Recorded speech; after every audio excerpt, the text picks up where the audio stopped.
Hello everyone, my name is Laura, I am UK editor at Destructoid and I do a dozen other different bits of games criticism on the internet, and today I'm going to be talking about making money writing about video games and telling people if they're terrible or not. So for anyone, just a bit of a show of hands, is there anyone who's ever wanted to do games criticism that hasn't done it before?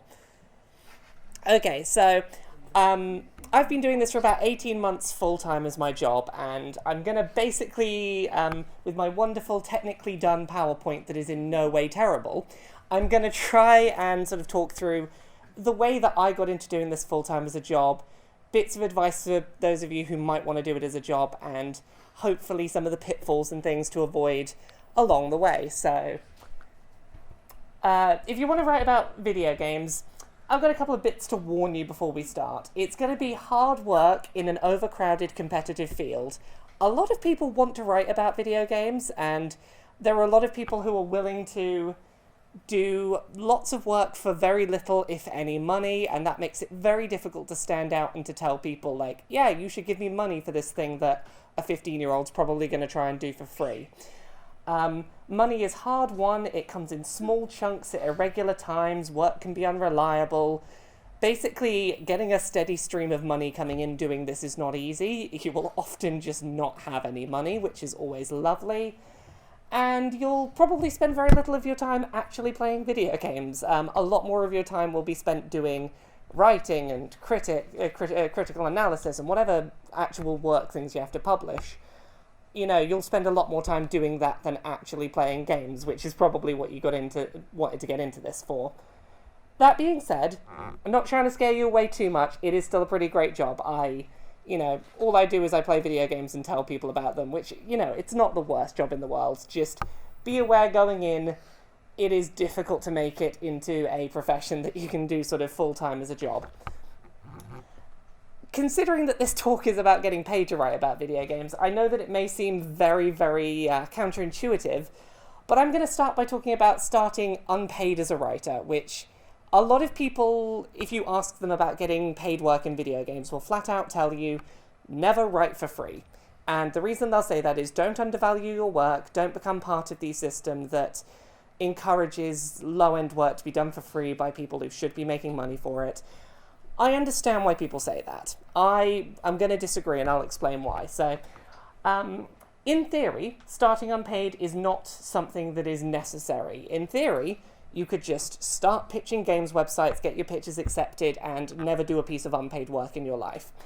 In practice, for people who are starting out as critics, unpaid work can be somewhat of a necessity. It's a way to get samples available, it's a way to make connections, it's a way to start building a lot of the things that you're going to need to make this a career. And it's just a case of the important thing being that you need to understand what you're getting out of that arrangement, and I'll get more onto that in a second. The competition you have with starting unpaid is the enthusiast press, which is pretty much every one of those fan-run blogs you've ever seen online where a bunch of people who don't really know what they're doing are writing about video games. None of them are getting paid.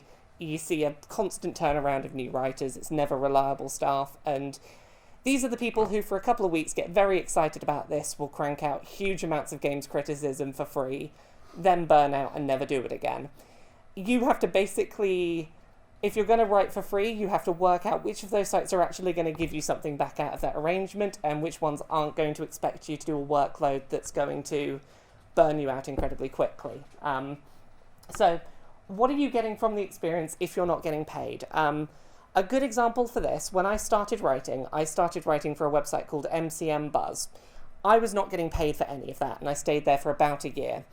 What I was getting out of that arrangement for myself was that I was getting very detailed help from an editor who was going through and taking the time to explain edits made on my work, to show me where I could improve, to help me with ideas and concepts, and to help me get myself off the ground. They also provided me a professional-looking email address. They were able to provide me with access to PR events, to review lists, and while a lot of unpaid sites will sort you out with events or with codes, but they'll handle them for you. They won't let you get involved with the press cycle. the site I was with were like, no, we'll introduce you to, you know, PR people, we will get you on those mailing lists, and getting me the contacts that meant that when I left the site, I would have a footing with which to start, like, striking out on my own. The other important thing about starting Unpaid is making sure that you know when the right time is to move on. For me, with this website I was writing for free, it was about a year, could be much longer, could be much shorter. The longer you put into unpaid sites, you basically just need to keep reminding yourself to reassess, am I getting as much out of this situation as the site that's getting my my words for free? So for me it was, am I still making new contacts regularly? Am I still getting help? Is my writing improving on a regular basis? As long as you know that you're getting something out of that arrangement, I don't think that starting writing unpaid is necessarily a bad thing. Other writers will disagree, and you will see a lot of writers who will say never start unpaid, and I understand why they do it. I think there can be benefits so long as you're smart about where you start unpaid. Next up, I'm going to talk about establishing a niche, and I've got one example here I'm going to talk about. There's also a slightly more niche example I've over the years developed, but we'll get to that in a second. So when I was starting out writing Unpaid, I was trying to find a niche, and this is a very important part of establishing yourself as a writer, is making sure that editors and your readers and the people who are paying attention to your work know that you are a good person to come to for one specific topic. For my example, I started a website called indiehaven.com, which the niche we tried to go for it with was, hey, a lot of big game sites will do very long form in-depth coverage of games. You don't really see that sort of same long form coverage of indie games so often. So it was, let's do indie game coverage, but let's try and focus on the long form stuff that you usually see with your IGNs and places. So for us, that was our niche, and me and a couple of friends started our website, and before long we were getting asked by places like BBC Radio 5 to do little segments for their games show and stuff, because we established, hey, if you want long-form thoughts on indie games, we're quite a good place to see that. And that's an important thing about when you're starting out, is making sure that if there's something you're good at writing about and that you can find a lot of ways to talk about, make that something that people know, hey, this is a good person to come to if we ever need to talk to someone about this topic. In terms of establishing niches, they don't have to be something as big and broad as, like, oh, it's an indie game site that does this and that. When I started striking out full-time as a writer, I jokingly suggested that my niche should be writing about video game butts. People took that really seriously, and now that's a niche that I kind of have cornered. And that's the sort of example of, like, if you can pick something silly that when people think of a topic, they're like, oh, this person knows about that, it can really help to build up your sort of personal brand as a writer and get people associated with the kind of work you do. In terms of, like, trying to establish that you have whatever niche experience it is, starting your own website with a couple of other people can be a really good way to do that. When you're starting your own site, you do have the obvious drawbacks of you have to be producing all the content and you have to be keeping the site updating regularly.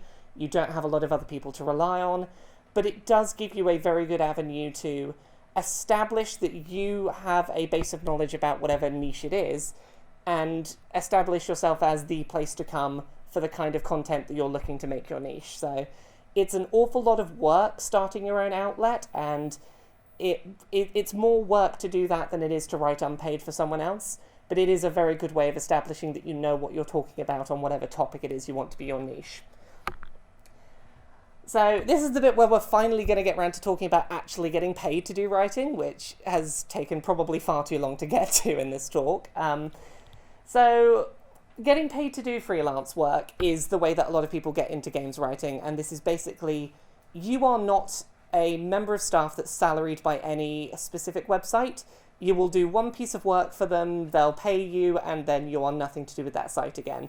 You don't get to say that, oh, I'm a writer for so-and-so, it's just, I'm a freelancer and I sometimes get to write for various sites if they like me that day. Getting into reviews, if reviews are what you want to do, is very difficult as a freelancer. Most of the games that that sites will give out to their freelancers are the games that their staff do not want to review or don't have time to. So you will find yourself reviewing a lot of very bad games or a lot of very lengthy games that aren't really worth your time to play through to get the review done. You'll get sent a lot of RPGs that are very difficult to make financially viable for the amount of time they'll take to get through them. You'll basically be given all of the stuff that this site themselves don't want to do. You'll also likely be given short word counts and very minimal money to do it, because they're the games that no one wants to review. So they're like, okay, let's try and get this farmed out as quickly and cheaply as we can. So breaking into reviews as a freelancer is very difficult. I find that most people who do freelance reviews, it's because they've gone through freelance feature pitching first, which has given people a background of, oh, you know about this topic, we'll bring you in for reviews. Breaking into freelance features, the big two questions you need to ask yourself are, why you and why not a staff writer? So if you pick any games website at random, could be IGN, Kotaku, Polygon, wherever it is, if you want to write a long form feature for them, you need to work out, why should this website bring you in, pay you to write this one piece and let you go, when they could just take the idea and say, hey, person we've already got on staff, who we don't need to pay any extra money, can you write about this topic? The question of why you is a difficult one to answer when you're first pitching. You need to understand, like, is there anything about me or my past experiences that I can use to say, hey, I have this specific experience. None of your staff writers probably have this experience. That's why you should be paying me to write this, as opposed to giving the topic to them. A good example of this that I think we'll be talking about in a moment is, I used to live in a very small town called Boscombe, and an indie developer made a game that presented my town as a drug-ridden hellhole. And I was like, okay, most people on games websites probably won't have ever lived in Boscombe. That's my why me. And that's why a staff writer wouldn't be able to write that piece. And that's the sort of angle you need to go into freelance I can never say feature pitching, don't know why. Freelance feature pitching with that mentality of, why can't a staff writer at the site write this? Why do they need to pay me for it? The big pitfall of writing opinion features is that opinions are a dime a dozen.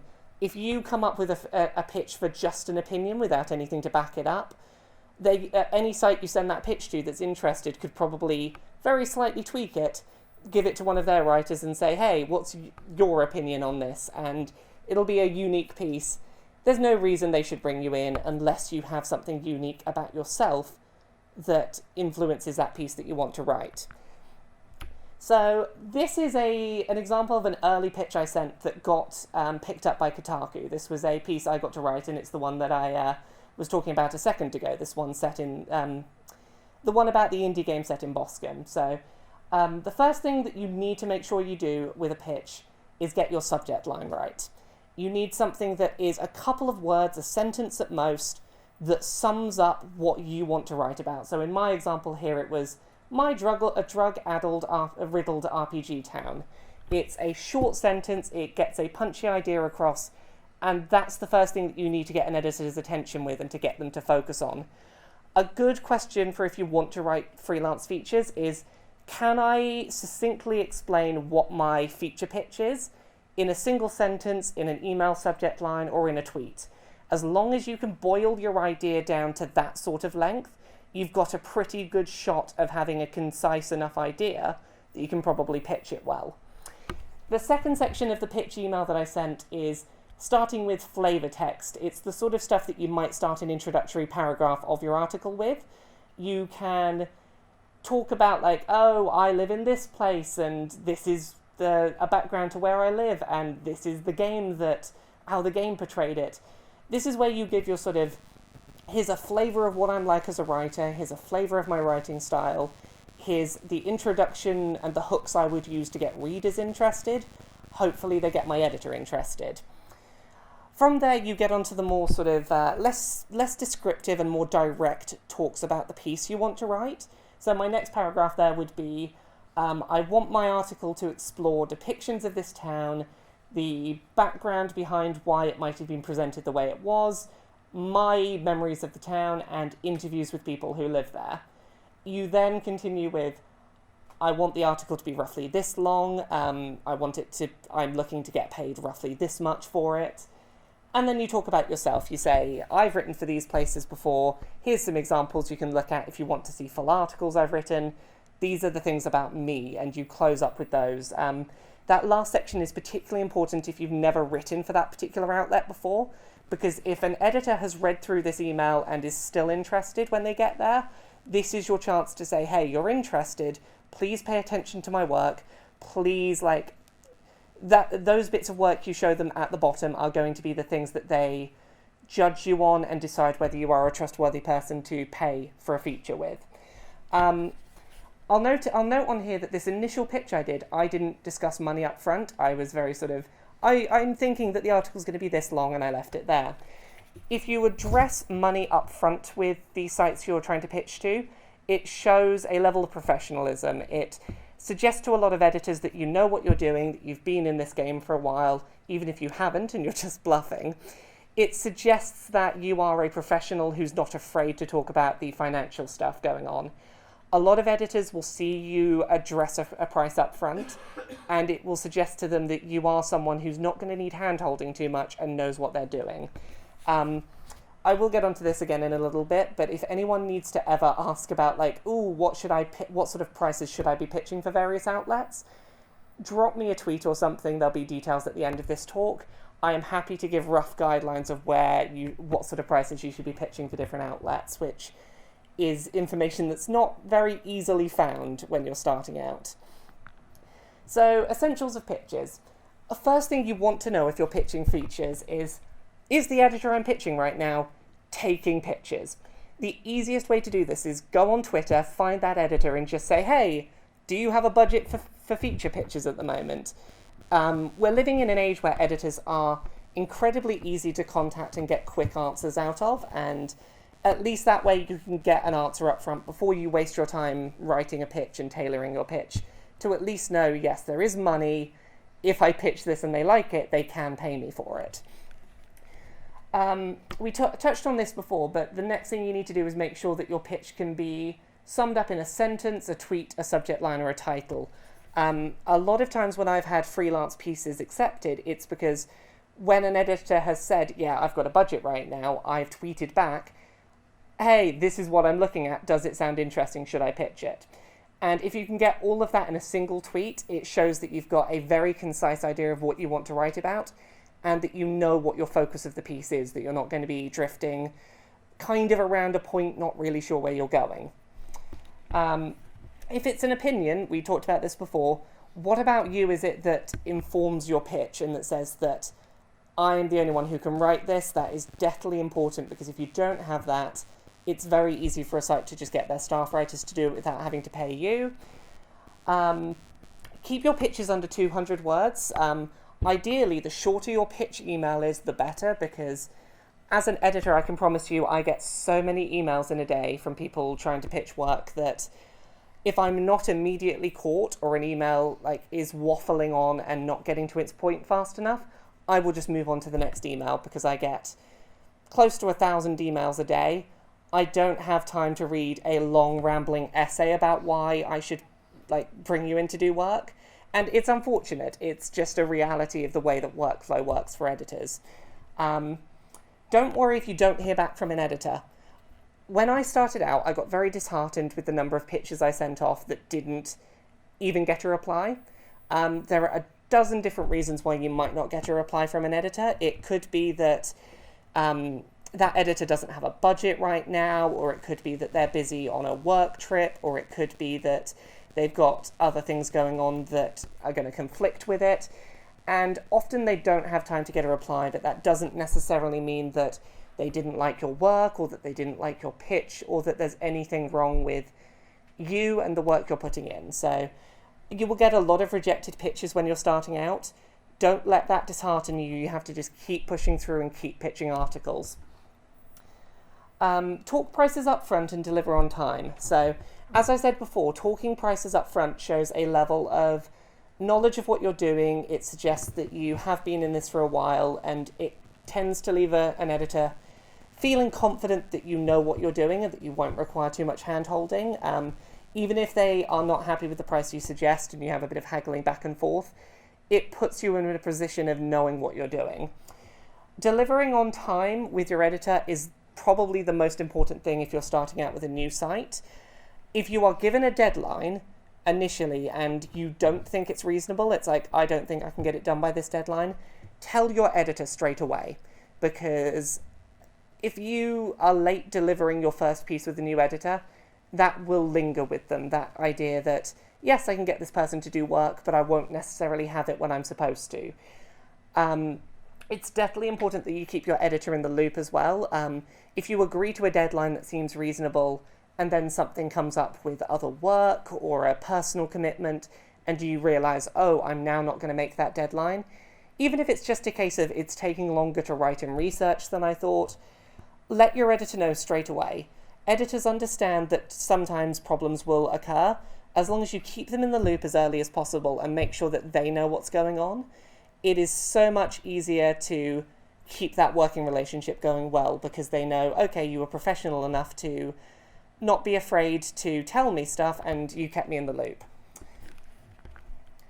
Okay, so networking and growing an audience. A good way to start off networking and to start getting websites to pay attention to your work is follow editors on Twitter, read the kind of things they talk about, and understand which editors might have a personal interest in things that you're currently interested in writing about. So the example for this I always give is Keith Stewart is the games editor at The Guardian, and he has a son who is autistic, and he has a real interest in the intersection between autistic spectrum disorders and video games. And as such, anytime that I wrote anything for free that was about video games and autism, I would tweet it to Keith and be like, oh, I wrote this, maybe you'll find it interesting. In a best case scenario, they might start following you on Twitter, they might share your article if they like it. Worst case scenario, they'll either won't click on the link or they'll read it and not think about it again. There is very little to lose and a lot to gain if you can get editors aware of you, reading your work before you start pitching them. With this particular example of Keith Stewart, the first time I got work for The Guardian was because I tweeted him a link to an article about autism in games, which he read. He started following me on Twitter. I then tweeted, oh, I'm kind of thinking about pitching something like this. And because he was already following me on Twitter, he saw my discussions and said, I'm interested in that pitch, send it to me. And that was something that only came about because I'd previously networked with him and got him interested in my work by knowing what he was interested in already. A big point when you're starting out is never be afraid to ask someone for something that you think they'll say no to, because usually there's no harm in asking and you never know who's going to say yes to things. A lot of connections I made when I started out networking were down to asking people to guest on podcasts I did, or asking if they'd, give a bit of their time to chat with me on Skype about something I was stuck with.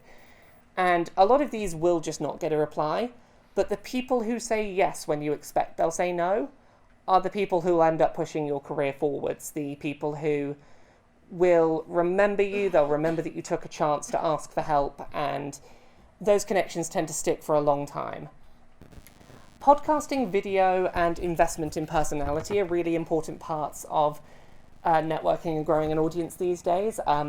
As you'll no doubt be aware, YouTube as a platform has hugely grown in importance for video game critics. A lot of the importance of getting people invested in a personal brand long term is about getting people to know the personality behind the writer and getting people to care about not just reading that person's work when it happens to come up, but following them, looking out for their next bit of work. And anything where you're talking, where your words are more conversational, is a very important part of getting that connection built up so that people will follow your work long term.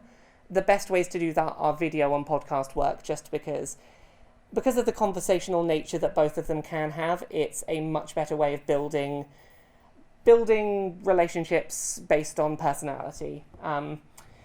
Another important part of early growing your audience that a lot of people overlook is making sure that you have a reliable, consistent work output.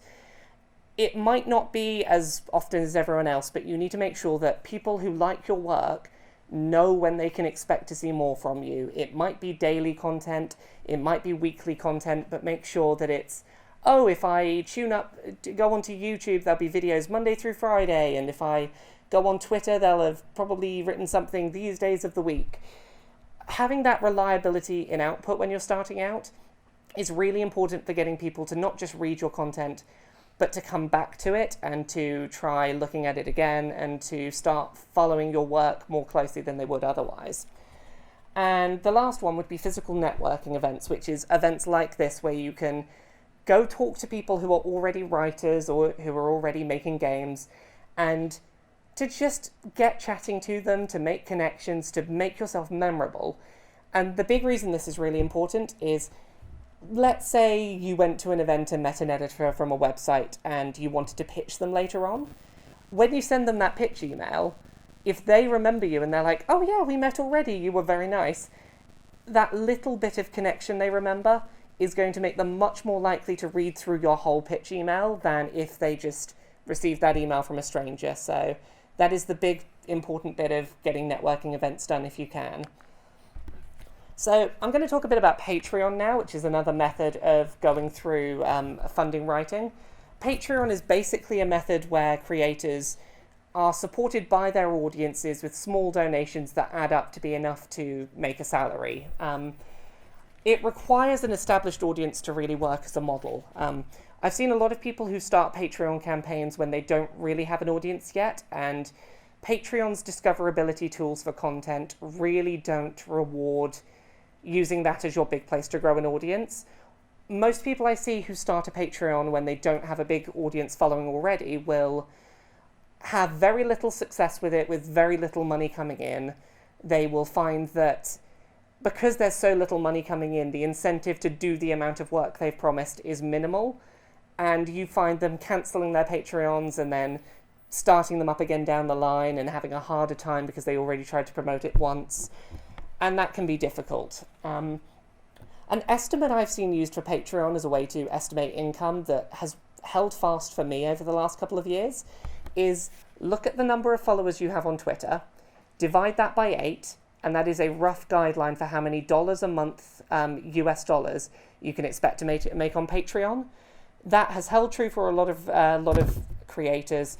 Some people get a lot more or a lot less than that, but it's generally a good rule of thumb is, if I got 1/8 of the number of Twitter followers I had as dollars a month, would that be worth doing a Patreon? And that's generally where you should get your idea of, is it worth me trying to go on Patreon? I've put on here why launching later is better. I've kind of touched upon this already, but if you launch a Patreon and it doesn't go well and you have to try and get up interest again and get people interested a second time, the fact that you've already made a big deal about it once and it didn't pick up is going to be a problem, because it suggests to people your Patreon isn't being supported. The fact it isn't being supported suggests that it's not worth supporting, and that lack of confidence makes it very difficult to get people to part with their money to continue supporting your content. And the last thing I want to say about Patreon is that it works best as a platform for people whose work's already been free for a length of time. Creating content that people are not paywalled from for an amount of time is a very important step in getting people to engage with your content, to start following it specifically, to care about you as a creator. And just until you've done that, there's no incentive for people to put money up front to see your work. I see a lot of creators who start new projects on Patreon, and without examples for people to look at and say, oh, I like this work, I want to support more of it, there's very little reason for them to trust that it's a good place to put their money. And now this is the big one, which I'll end up on, is salaried editor roles, which are the big thing that a lot of people go for. It's the working as a member of staff for a site, you have a reliable income coming in every month, you know where your work's coming from, and you've got other people to support you. Establishing editorial experience is a really hard thing to do, because most jobs that would give you editorial experience need you to have editorial experience, and you see this in so many fields, but it's very true in getting an established salaried role as an editor. The Sorry, my apologies there. The best way to get your experience as an editor is to give yourself that experience. And I talked a little bit earlier about Indie Haven, the website that I used to run. When you run your own site, there is no one to say you can't be an editor, you can't give yourself this experience you need.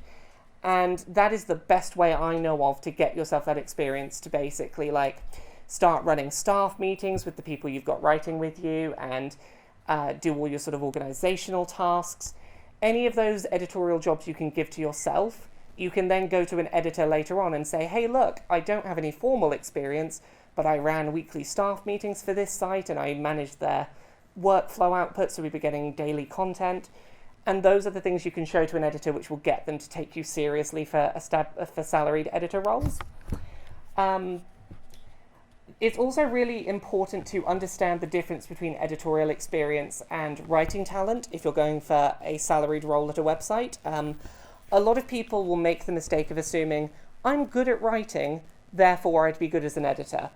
There is a big difference between coming up with ideas and creating writing versus knowing how to pick out what's wrong with someone's work, knowing where they can improve, knowing how to talk to people about their work and constructively encourage them to improve. Those are all things that are very important differences from just being a writer, and you need to make sure that you have experiences in those fields rather than just having experience as a creator to draw from. And the last part, which is a very, it's unfortunate that this is the last point on here, being in the right place at the right time is deathly important for becoming a salaried editor. There are very few editorial positions at websites in general. If you're looking at the UK as a games writer, there's even fewer salaried positions to fight for. Usually the UK arms of websites are far smaller with far smaller teams, and because of that, to get an editorial position, you need to be looking for a position at the time when someone's leaving an outlet. The people who are leaving the outlet ideally need to know you already. You need to have examples ready, you need your experience, and you just need to get that foot in the door before the floods of other people start applying for positions. The sheer competition for numbers of editorial positions in the UK is ridiculous, but if you can show that you have experience already as an editor that you've given yourself, those positions are not impossible to get. Also, don't be afraid to approach websites that don't have UK arms already if you're looking for work as an editor. My editorial position I have at Destructoid came around because I happened to tweet an editor at Destructoid and say, I know that you don't have much UK content anymore. Are you interested in expanding in the UK again? If so, can I, email you? And that email led to the creation of a UK team at Destructoid, which now has 3 salaried members of staff because I took the chance to ask and someone said yes at the right moment. So there you go. That is my the bulk of my talk. If anyone's got any questions about trying to get into games criticism as a job, now's a good time to ask, probably. Anyone got any questions? Person in the blue. Right, pretty much I come from like a business background, and pretty much all what you're saying at the beginning was building a brand in yourself. How important is branding in games journalism? Okay, so the question was, how important is branding in games journalism in terms of making it profitable?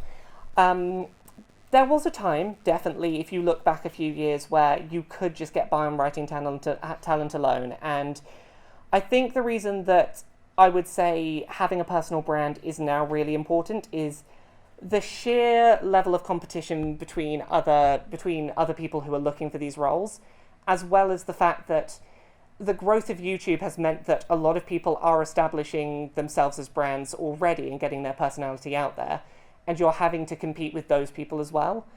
And when you're faced with people who are already building up personality as part of the package they're offering, it's very hard to just on the quality of your writing get that same level of engagement. So I would say building up a certain amount of personality that people can sort of know is going to come from your writing is pretty important, and it's only going to get more important, I think, as time goes on. Did that answer? Yeah. Anyone else got a question? Yeah. How big was your portfolio before you started getting paid? The question was, how large was my writing portfolio before I started getting paid? For me, the first time I got paid was around 9 months into writing for an unpaid website. I had been doing probably 5 news posts a week plus 2 long form features for them every week, and that was less down to my portfolio than the fact that the site I was writing for happened to acquire a physical print magazine, and at that time I was the person doing the most work for the unpaid site, which is why I got my first writing experience there. In terms of when I started getting reliable freelance pitches accepted, I had probably by then about 18 months of unpaid writing experience, but that was 18 months of experience on top of having failed my GCSEs and having no background as a writer. So I would say from nothing to getting paid was about 18 months for me on a reliable basis. Anyone else? Yep. Would you say there's more contextual style of writing, where you're writing about connotations, you're writing about representations and stuff like that? Would you say that's more important when it comes to this sort of thing, or being more upfront and writing more about, like, yes, the graphic style is great, or the gameplay controls well, and all that sort of thing? Okay, so the question was, if you're trying to sort of get paid work as a critic, is it more important to be good at writing about the technical aspects of games, or is it more important to be good at writing about these sort of the more contextual elements of video games as pieces of art? Is that right as the question? Yeah. I would say that people who can write technically well about the technical aspects of video games are a dime a dozen. That is the thing that most people who are trying to get into this industry are already good at, because we kind of have an established language at this point for how you talk about video games and how you explain whether they're good or not. That language is pretty established. The discussion of representations and what the sort of the experience you had with this as a creative piece of art, those are the things that tend to vary a lot more in quality, that tend to vary a lot based on the person's background and how that fits with the specific piece of media they're writing about. And that's generally what people are interested in when they start looking for a specific person's reviews. It's less about, is this, like, because most games critics can tell you, is the game technically good or not and why?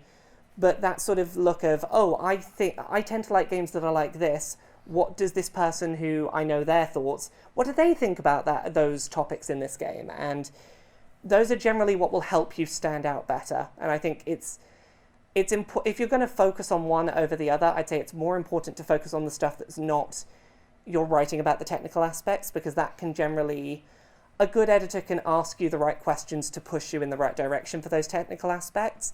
It's much harder for an editor who's seeing that your work's lacking the descriptive ability for the other aspects to poke you towards them. So I hope that answered your question. Yes. Has anyone else got any questions? Yes? This question's a bit hard for me to describe, so I'll do my best. No problem. Okay, so I'll just come out in front and say, at the moment I'm a graduate game design student, but at the side right now I'm also doing YouTube work where I'm discussing games and stuff in a very decent way.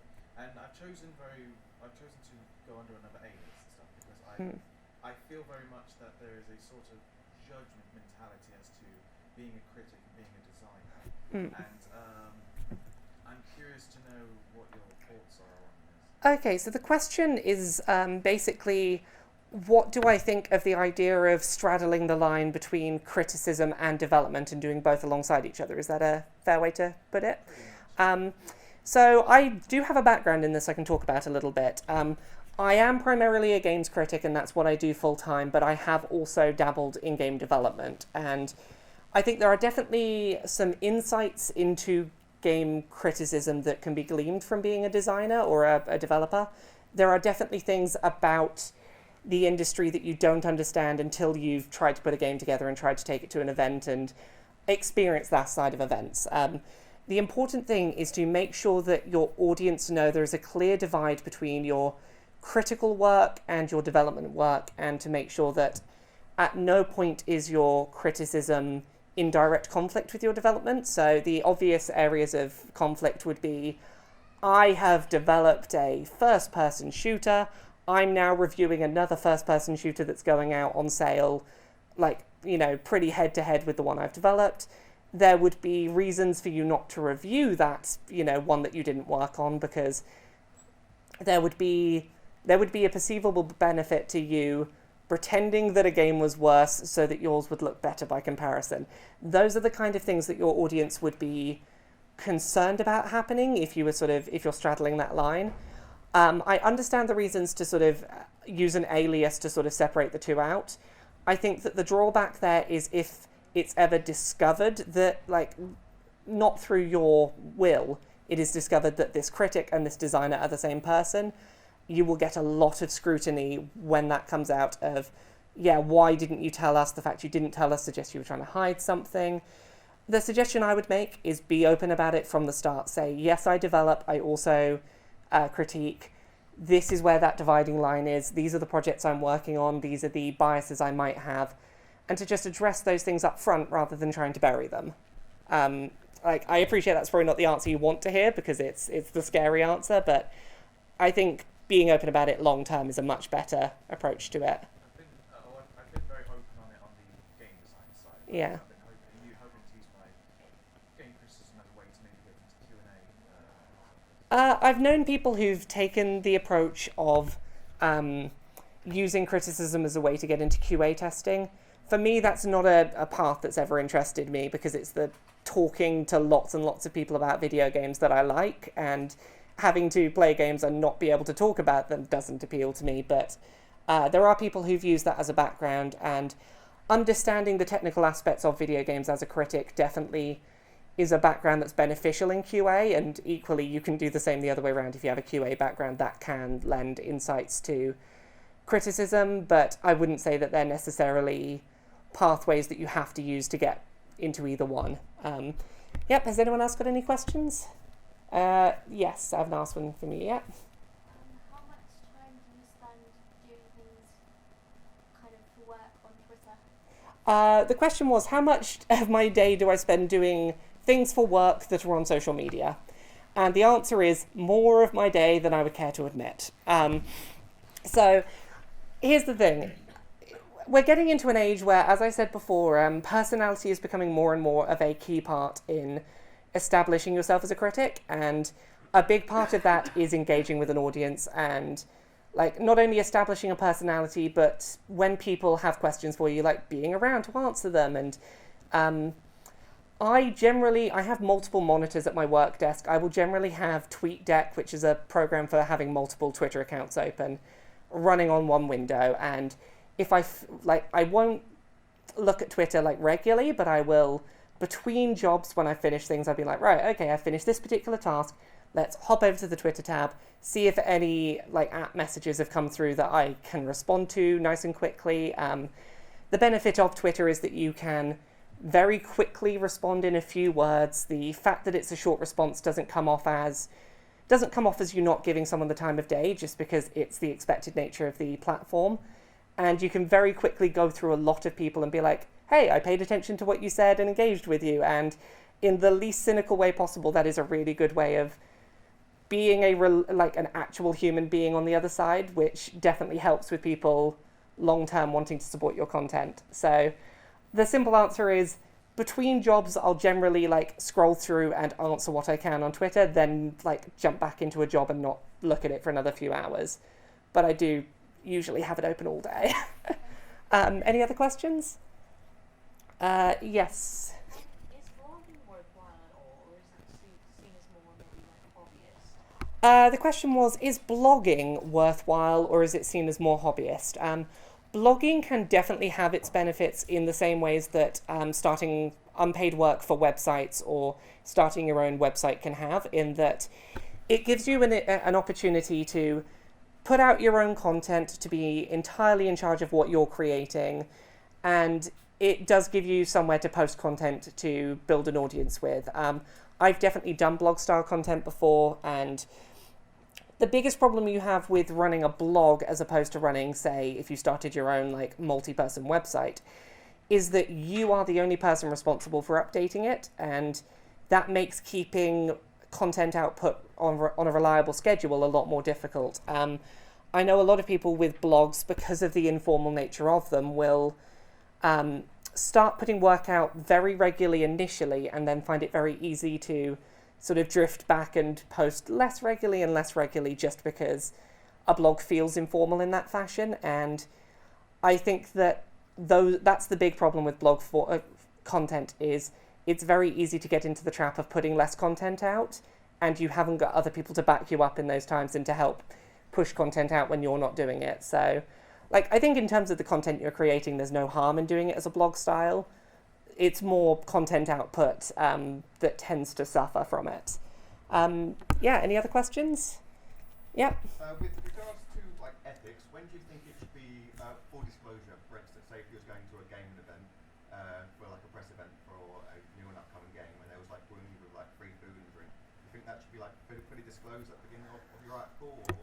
So the question, yeah, the question was, at what point do you need to start disclosing things when you're a critic in terms of things that PR companies will do to try and impress you? So.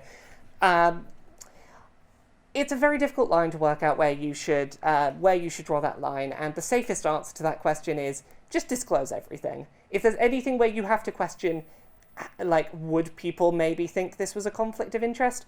If you have to ask yourself that question, just disclose it at the end. You can just do a couple of square brackets at the end and put, this event I was at had free food, or it had whatever.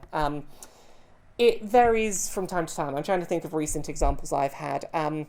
So a good example recently is I got sent a copy of Dark Souls 3 to review, and I wasn't sent a standard copy, I was sent a big wooden box with letters in wax seals, and it was all this very impressive thing they'd sent me. And what I did in that case was I was like, okay, I can understand why people might see this as it's not a standard edition you can buy or anything. This was created for journalists. I'm going to give it to a friend, because that way it's not mine, I don't have it now.